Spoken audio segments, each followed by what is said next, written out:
Hello, I'm Becky Buttons with Brick City Printing, and I spend a lot of time on this channel unjamming button machines for fun and not enough time explaining how to not jam your button machine and how to avoid requiring it to be unjammed in the first place. So today I have a step-by-step tutorial on how to not jam your button making machine.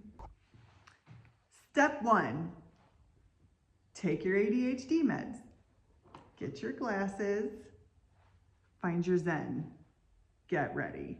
Step 2, pick up one shell, the smooth metal piece, the top piece, oops, that's 2.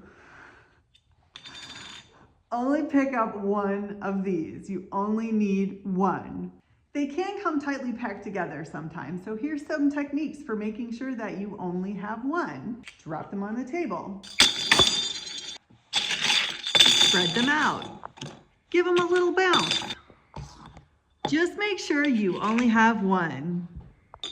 If you oopsie put too many shells in, don't force the handle down. Put the handle back into its resting position and take the shells out using a magnet.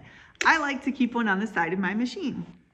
Step 3, before making buttons, give the machine a couple of pulls on an empty crimp die just to make sure there was nothing already in the upper die. If you do these 3 things, you will never jam your Tecre button making machine. And if you do, you can call Becky Buttons. Thanks for watching.